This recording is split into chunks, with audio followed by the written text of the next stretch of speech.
Assalamualaikum warahmatullahi wabarakatuh. Alhamdulillahirrabbilalamin. Alhamdulillahilladzi bi ni'matihi tatimmu sholihat. Alhamdulillahilladzi hadana li hadza wa ma kunna linahtadiya laula an hadanallah.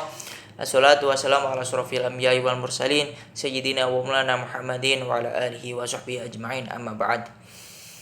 Baik, di video kali ini kami dari kelompok 8 akan mempresentasikan hasil diskusi kami yang bertemakan kajian manuskrip Al-Quran dan tafsir di Mesir, yang beranggotakan saya sendiri, Maulana Syahira, kemudian ada Mbak Alia Talhusen dan Mas Abdurrobi. Langsung saja kita lanjut ke pembahasan. Pembahasan yang pertama akan dijelaskan oleh saya sendiri, kemudian nanti dilanjutkan dengan Mbak Alia Tal dan Mas Abdurrobi. Dipersilakan. Perkembangan kajian tafsir di Mesir ini memiliki beberapa fase. Fase yang pertama itu fase pembentukan, atau kita sebut sebagai fase at-takwin. Kemudian dilanjut dengan fase kodifikasi, atau at-tadwin, dan yang terakhir dengan fase pembaharuan atau at-tajdid. Fase pembentukan atau at-takwin. Amr bin As adalah pimpinan pasukan Islam yang berhasil merebut Mesir dari kekuasaan Bizantium. Dianggap sebagai orang yang turut berjasa dalam menyebarluaskan tafsir Al-Quran dari Nabi SAW. Tercatat sejumlah sahabat yang juga pernah melakukan perlawanan ke Mesir, yang juga turut serta mengembangkan tafsir tersebut. Semisal ada Abu Ayyub al-Ansori, wafat pada 51 Hijriah, Utbah ibnu al-Nudar, wafat 84 Hijriah, dan sahabat lainnya. Dari para sahabat ini, bermunculan tabi'in Mesir yang meriwayatkan dan menyebarkan tafsir-tafsir Nabi tersebut. Semisal ada Abdurrahman ibnu Hajiroh al-Khawlani, wafat 83 Hijriah. Kemudian Ali ibn Robah al-Lahmi, wafat 114 Hijriah, dan tabi'in lainnya. Pada fase berikutnya, terutama setelah Amr menjadi gubernur dan digantikan oleh Uqbah Ibnu Amir pada tahun 58 Hijriah, perkembangan kajian tafsir terus berlanjut.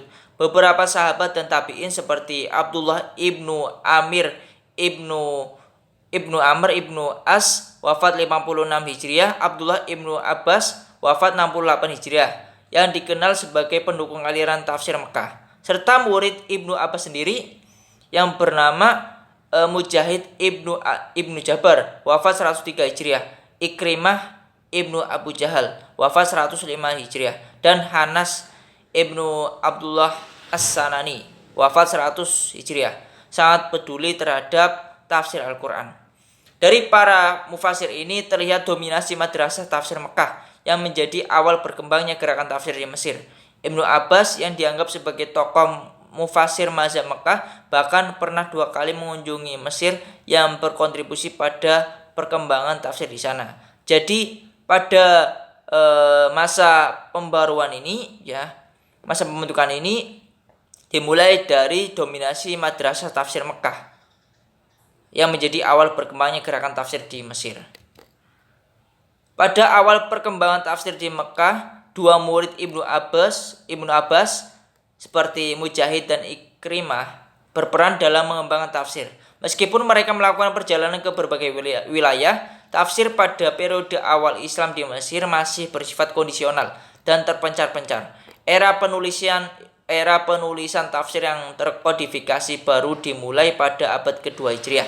Sebelumnya, tafsir masih menjadi bagian dari hadis. Oleh karena itu, tafsir Nabi dan sahabatnya tersebar dalam berbagai kitab keislaman, seperti tafsir, hadis, sirah, ilmu Al-Quran, dan kitab-kitab lainnya. Selanjutnya akan dijelaskan oleh Mas Abdurrobi.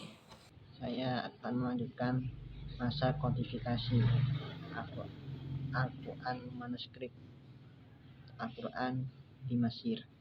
Pada masa ini dalam catatan Khursyid ada banyak tokoh mufasir yang muncul sejak awal abad kedua Hijriah, khususnya menjelang akhir dinasti Umayyah dan awal dinasti Abbasiyah. Tokoh-tokoh mufasir awal ini meliputi Atta Ibnu Dinar al-Hadafi, yaitu wafat 126 Hijriah, Abdullah Ibnu Wahab, wafat 197 Hijriah, Imam Al-Syafi'i, wafat 204 Hijriah, dan Abu Ja'far al-Nahas, wafat 338 Hijriah. Namun dalam penelitian Khursyid, karya-karya mufasir awal seperti Atta Ibnu Dinar banyak yang hilang dan hanya dapat ditemukan dalam sumber sekunder berupa kutipan yang disebutkan oleh beberapa mufasir dan muhadis belakangan. Asrul al-Tajdid atau pembaruan. Pada era sejarah tafsir di Mesir, perubahan signifikan terjadi pada masa Muhammad Abduh, wafat 1905 Masehi. Ini mencakup karya tafsir individu oleh Abduh dan juga tafsir Al-Manar yang dia tulis bersama muridnya, Rashid Rida. Selain tafsir Al-Manar yang ditulis oleh Muhammad Abduh dan Rashid Rida, fase pembaruan ini juga melihat munculnya beberapa karya tafsir lainnya, seperti tafsir Al-Maraghi oleh Al-Maraghi, tafsir Ali Said yang menfokuskan pada ayat-ayat hukum, tafsir Said Kutub, dan beberapa karya tafsir lainnya. Berikut merupakan contoh manuskrip Mesir. Manuskrip tertua di Mesir. Naskah tafsir Al-Quran Al-Busti merupakan manuskrip tertua yang disimpan di perpustakaan Alexandria, Mesir, dan juga merupakan manuskrip Arab tertua di dunia. Naskah ini merupakan bagian dari tafsir Al-Quran yang disusun oleh Abu Ishaq bin Ibrahim yang dikenal dengan nama Al-Busti yang wafat pada tahun 307 Hijriah. Naskah ini berasal dari tahun 978 Masehi, 368 Hijriah, dan saat ini sedang dalam tahap perbaikan di laboratorium. Usianya yang mencapai 1043 tahun menjadikannya dokumen penting yang mencerminkan perkembangan tulisan Arab. Di Museum Manuskrip Alexandria terdapat banyak dokumen tulisan tangan kuno. Beberapa di antaranya berusia lebih dari 1000 tahun. Naskah ini merupakan tafsir Al-Quran yang juga memasukkan hadis-hadis.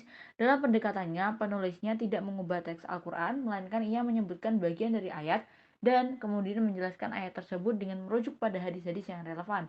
Selain itu, penulis juga mencantumkan riwayat-riwayat yang membantu pembaca dalam memahami makna kata-kata.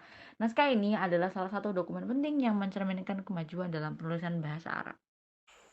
Kesimpulan pada materi ini bisa kita pahami bahwa sejarah perkembangan tafsir di Mesir ini dimulai dari kepemimpinannya Amr bin As yang saat itu sangat berjasa dalam menyebarluaskan tafsir di Mesir, dan dilanjut oleh sahabat yang pernah berkunjung di Mesir, dan diteruskan oleh para tabi'in Mesir yang meneruskan tradisi meriwayatkan dan menyebarluaskan tafsir-tafsir Nabi. Selanjutnya, fase perkembangan tafsir di Mesir terus berlanjut dengan peran tokoh-tokoh mufasir awal seperti Atta Ibnu Dinar, Abdullah Ibnu Wahab, Imam Syafi'i, dan Abu Ja'far An-Nahas. Meskipun beberapa karya awal hilang, penelitian oleh Khursyid mencatat peran penting mereka dalam meriwayatkan dan mengembangkan tafsir di Mesir. Keseluruhan, sejarah tafsir di Mesir mencerminkan peran kunci sahabat, tabi'in, dan tokoh mufasir awal dalam mengembangkan pemahaman Al-Quran di wilayah tersebut. Baik, itu saja penjelasan dari kami. Kurang lebihnya mohon maaf. Syukron. Wassalamualaikum warahmatullahi wabarakatuh.